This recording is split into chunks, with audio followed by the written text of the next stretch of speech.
진대학교 교수로 활동을 하시고 또 한국 컴퓨터 선교회에서 선임 명문직을 수행하고 계시면서 미국에 가셔서 칼빈의 개혁주의를 헌법주의에 대해서 많은 연구를 하셨습니다. 발표해 주시겠습니다. 반갑습니다. 온라인 예배와 예배 본질 발제를 맡은 진지훈입니다. 코로나 팬데믹으로 한국 교회가 신학적인 논의나 준비가 전혀 없는 상태에서 급작스럽게 온라인 예배를 시행을 했습니다. 그러다 보니까 여러 가지 찬반 논쟁과 혼란에 빠진 그런 모습을 보았는데요. 저는 교회사를 전공한 신학자이면서 또한 오래전부터 컴퓨터 선교회와 인연을 맺고 컴퓨터 선교 쪽을 관심을 가졌던 사람입니다. 젊었을 때는 한글과 컴퓨터라는 회사에서 소프트웨어 개발자로 또 일도 했었고요. 그러면서 자연스럽게 컴퓨터 선교회와 인연을 맺고 그리고 PC통신 시절부터 인터넷이 전혀 되지 않던 PC통신 시절부터 PC통신을 통해서 천리안 하이테크 PC통신을 통해서 그 안에서 사이버 공간에서 전도, 선교, 교회 문화 이런 것들을 어떻게 적용할 수 있을까 하는 것들을 생각해왔던 사람입니다. 그래서 이 주제를 제가 보았을 때 예배 본질과 온라인 예배라는 주제를 보았을 때 되게 거룩한 부담감이 사실 느껴졌습니다. 그래서 역사학자로서 교회의 역사 속에서 예배의 본질이 무엇인가 하는 문제도 짚고 넘어가야 하지만 또 컴퓨터를 오랫동안 하면서 그런 문제들을 생각했던 사람으로서 내가 거룩한 부담감을 가지고 좀 준비를 해야 되겠다라는 생각을 가지고 발제를 하게 되었습니다. 제일 먼저 제가 이제 역사신학자로서 역사 속에서 예배가 무엇인가 하는 문제를 좀 먼저 살펴보려고 하는데요. 예배를 어떻게 정의할 것인가 하는 것은 사실 쉬운 문제는 아닙니다. 그런데 제가 마음속에 가지게 된 하나는 로버트 웨버라는 예배학 관련돼서 유명한 신학자인데요. 하나님과 하나님 백성과의 만남이다라고 예배를 정의한 것에 제가 마음이 많이 움직였습니다. 그래서 그것을 염두에 두고 구약 성경을 보면 족장시대에 보면 하나님이 임재하시는 그곳에서 족장들이 아브라함을 비롯한 족장들이 단을 쌓고 여호와 이름을 부릅니다. 그것이 예배였고 그리고 그 장소가 예배의 장소, 하나님이 임재하신 곳이 예배의 장소가 됩니다. 물론 출애굽 사건 이후에는 성막이 이제 하나님의 임재 장소고 그곳이 예배의 장소가 되었고요. 그리고 솔로몬 성전 이후에는 솔로몬 성전이 하나님의 임재의 장소, 예배의 장소로서 역할을 합니다. 하지만 예수 그리스도의 오심 이후로는 이 장소적인 의미가 장소로서의 성전의 의미를 상실하게 됩니다. 예수님 자체가 이 땅에 오신 하나님, 임마누엘의 하나님이시고 그래서 예배의 장소적인 그런 제약은 완전히 사라진 것으로 우리가 봅니다. 마찬가지로 시간적인 제약도 마찬가지인데요. 그건 조금 이따가 이제 후반부에서 주일에 대한 이야기를 좀 하면서 이야기를 드리려고 하고요. 먼저 시대별 예배의 형식과 요소들을 제가 역사적인 측면에서 좀 살펴보았는데요. 역사 속에서 예배가 어떤 모습이었는가 하는 것을 볼 때 구약이나 신약이나 할 것 없이 예배의 모습을 보면 예배의 형식은 하나의 실제 사실을 소환해서 그것을 재확인하고 그것에 대한 나의 반응을 재천명하고 하는 그것이 예배의 모습이었습니다.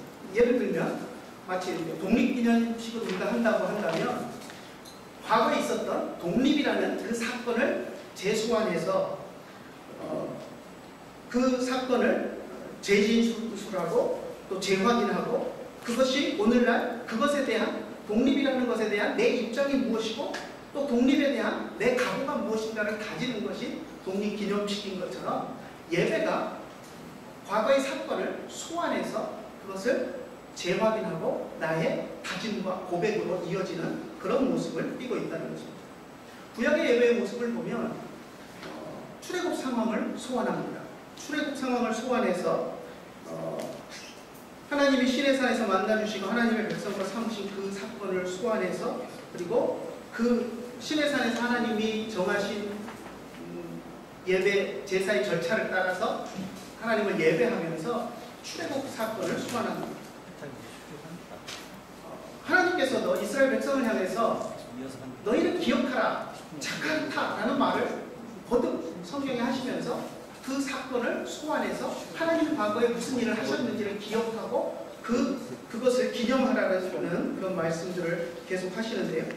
그 6월절 사건을 소환해서 하나님의 백성으로서 내가 어떻게 살아갈 것인가를 각오하고 다짐하는 것, 그것이 구약시대의 예배였고, 또 무교병이나 쓴나물이나 이런 것들을 먹으면서 과거의 그 6월절 사건에 내가 간접적으로 동참하면서 그 사건과 내가 하나 되는 그런 경험을 하는 것, 그것이 예배의 모습이었습니다. 신약시대 이후에는 소환하는 사건이 또 하나 있죠. 무엇입니까? 예수 그리스도의 십자가와 부활의 사건을 소환합니다.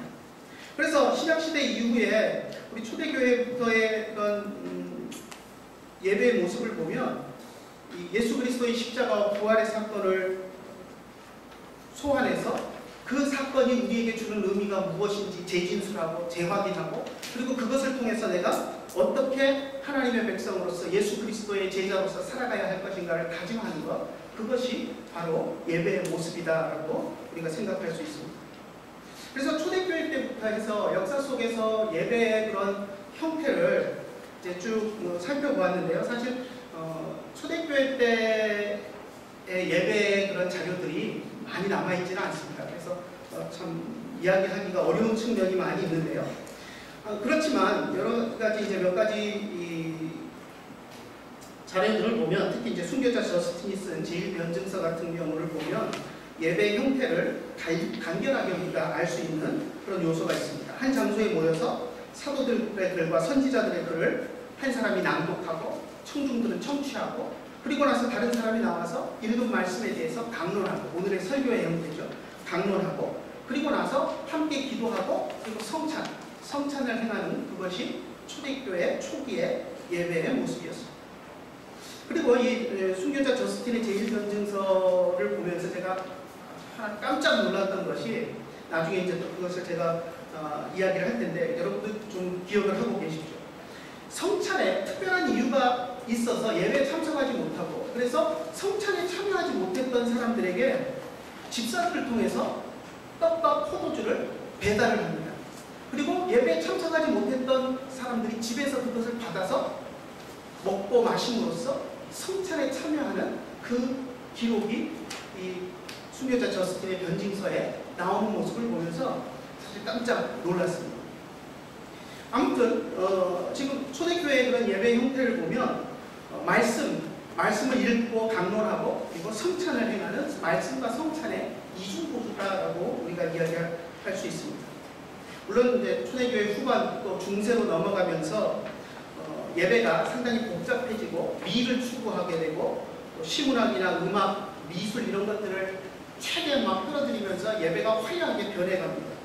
하지만 그러한 속에서도 말씀과 성찬의 구조는 변하지 않고 있었던 것을 보게 됩니다. 물론 이제 중세로 넘어가면서 예배에 변질되는 요소가, 그것이 이제 본질적인 요소들을 제외하고 이 아름답게 미를 추구하던 것들이 더 중요시 여겨지고 하면서 이제 변질되는 그런 요소가 있지만, 그런 중세시대에 예배가 변질되는 그런 속에서도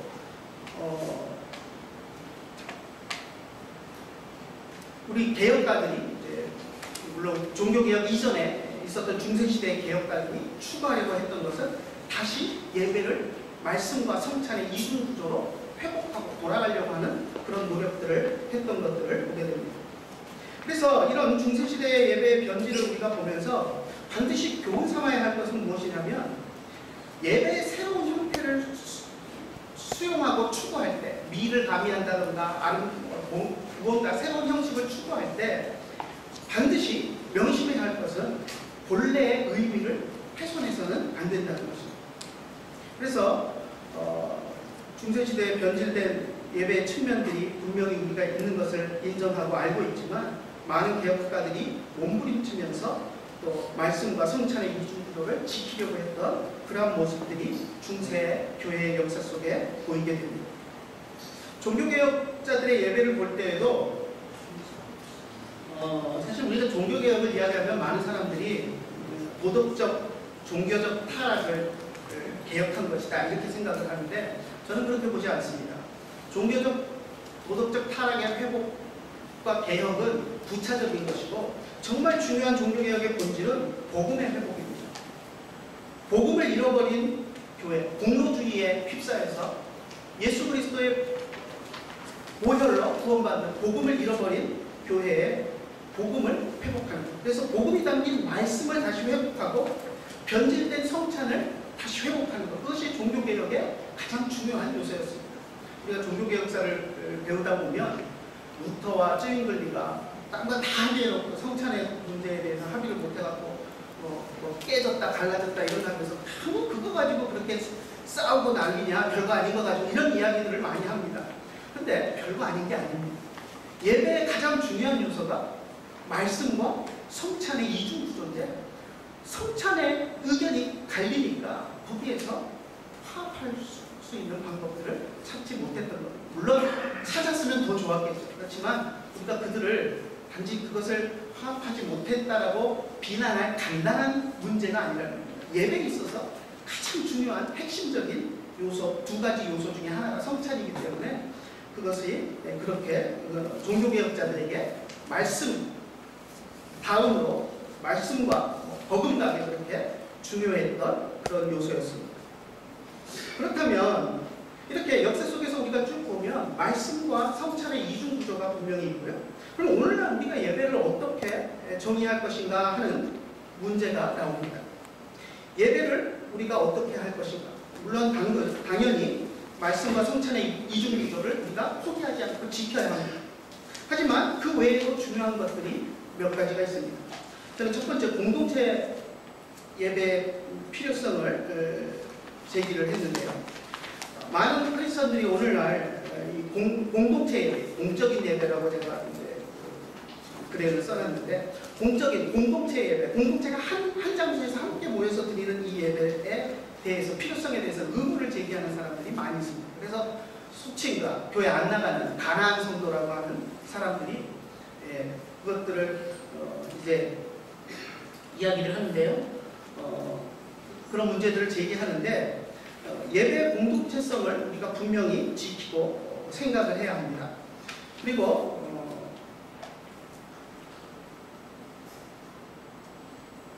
예배 한 장소에서 모여서 드리는 그런 공동체성을 회복해야 되고요. 또 하나, 두 번째, 예배의 형식적인 면에서 형식이 반드시 필요한데요. 형식적인 면에서 우리가 먼저 생각해야 될 것이 장소적인 문제입니다. 장소적인 문제를 이야기할 때 수가성 여인에게 예수님이 하셨던 말씀을 우리가 떠올리면 예배는 장소가 중요한 거죠. 그 시대의 사람들도 사마리아 사람들과 유대인들과 어디서 예배해야 되느냐 장소의 문제로 심각한 논쟁이 있었던 중요성이 있었던 문제지만 예수님께서는 신령과 진정으로 예배 대상을 제대로 파악해서 드리는 예배가 중요한 것이지 장소가 중요한 것이 아니다라고 우리에게 가르치셨고요. 이제 예배 시간에 대한 문제를 논의할 때도 우리 대부분 성도들이 중요하게 생각하는 것이 주일날 드리는 예배를 소중하게 여깁니다. 주일 성수를 많이 이야기를 합니다. 그리고 주일 성수가 이제 희박해진 상황 속에서도 주일 낮에 11시에 드리는 예배를 아주 소중하게 생각하는 그런 분위기가 있습니다. 하지만 엄격히 말해서 주일은 안식일이 아닙니다. 사실 주일 안식일의 문제를 간단하게 좀 얘기를 해보면요. 에덴 동산에서는 모든 날이 안식이었습니다. 그죠? 모든 날이 주님과 동행하며 안식하는 에덴 동산에서 안식을 누리는 삶을 사는 것이었는데요. 죄를 짓고 에덴 동산에 쫓겨나면서 안식을 잃어버린 거였습니다. 그런데 하나님이 율법을 주시면서 안식일 제도를 만드셔서 일주일에 하루라도 안식을 맛볼 수 있는 날로 우리의 유익을 위해서 주셨습니다. 근데 예수님이 오셔서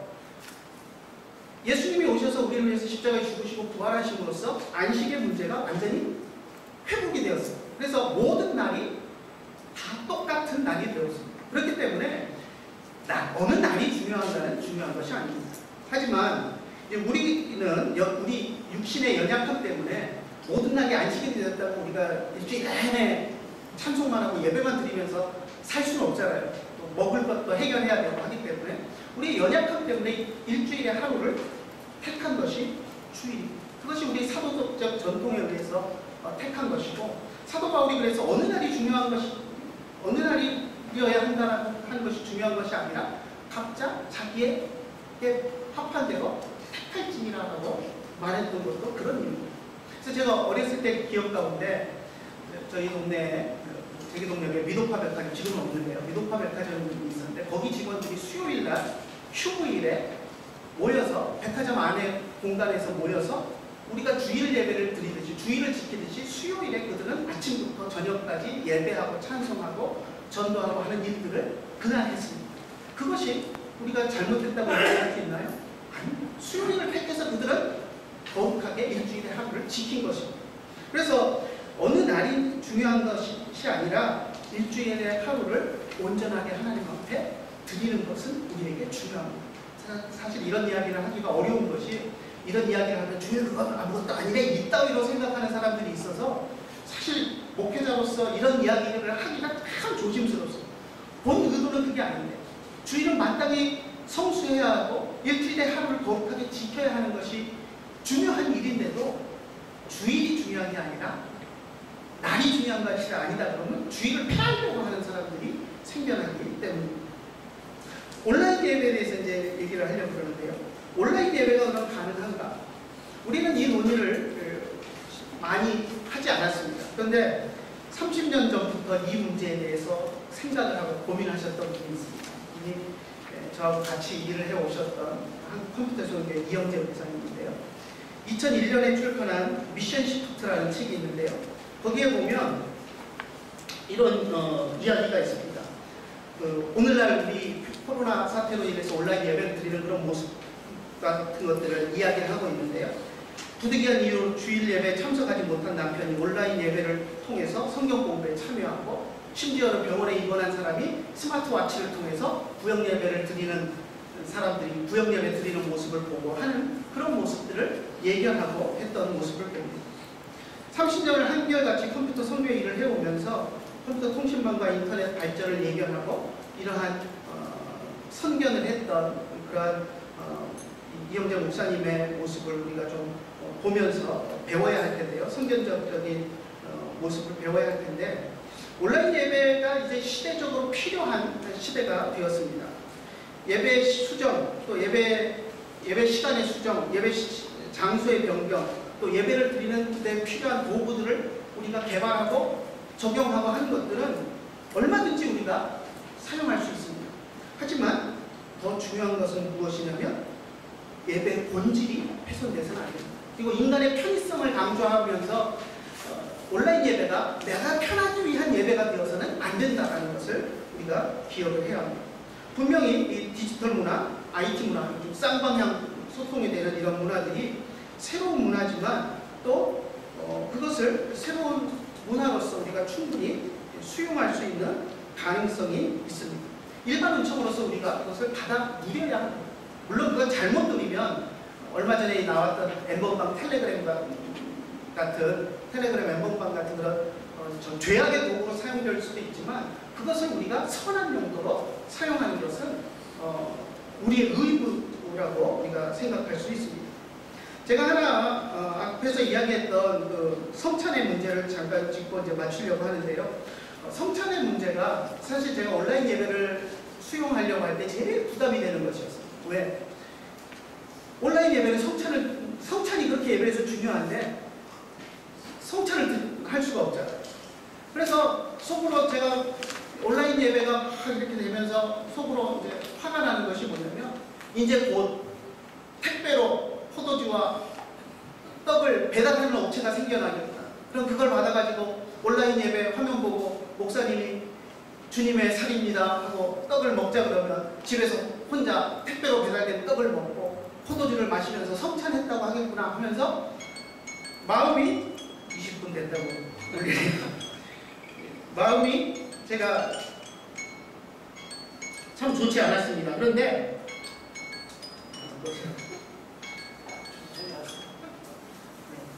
그래서 마음이 좋지 않았습니다. 그런데 이 논문을 준비하면서 앞에서 이야기했던 초대교회 때 부득이한 이유로 병으로 예배에 참석하지 못했던 사람에게 집사들을 통해서 성찬 떡과 포도주를 배달해서 그것을 먹음으로써 성찬에 참여하겠다라는 말, 그것을 보면서 깜짝 놀랐어요. 그때 초대교회 때도 배달된 성찬을 먹었다면 오늘날 우리가 온라인 예배를 드리면서 그것이 안 된다고 할 이유가 없지 않는가 하고 제 생각이 좀 열리게 되었습니다. 그래서 이제 그런 것들을 생각하게 되었고요. 특히 이제 우리 예배 형태에 대한 반성을 조금 하게 되었는데요. 오늘날 많은 사람들이 공동체성, 온라인 예배를 드리고 공동체성이 없어지지 않느냐라는 이야기를 합니다. 그런데 오히려 저는 공동체성이 온라인 예배를 통해서 더 확보될 수 있는 측면을 보았습니다. 요즘 우리가 교회들 보면, 큰 교회들 보면 1, 2, 3부, 5부까지, 6부 뭐 이렇게 예배 드리는 교회들이 있는데요. 한 1, 2, 3부까지는 담임 목사님이 한 주제를 가지고 설교를 해도 나머지 또 다른 4부, 5부 예배는 전혀 다른 설교자가 다른 본문을 가지고 설교하는 모습들을 봅니다. 여러분, 그 공동체가 4부 예배 다른 설교, 다른 말씀을 읽고 다른 말씀을 들은 그 공동체가 다른 시간에 같은 장소만 공유했다는 이유로 그게 공동체성이 확보가 됩니까? 저는 아니라고 생각합니다.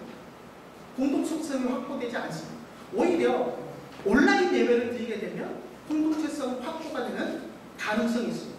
장소는 다르지만 다른 곳에 앉아 있지만 온라인이라는 그 통로를 통해서 같은 시간에 같은 찬송을 부르고 같은 말씀의 은혜를 받으면서 오히려 공동체성이 더 회복될 수 있지 않는가 하는 그런 생각을 합니다. 그래서 지금 우리가 몇 부 예배 나눠서 드리면서 한 장소에서 예배 드리는 그것 갖고 얼굴도 평생도록 같은 교회 교인 얼굴도 못 보면서 온라인 예배가 공동체성에 문제가 있다 이런 이야기를 한다는 것은 좀 말이 안 된다라는 그런 생각을 해보았습니다.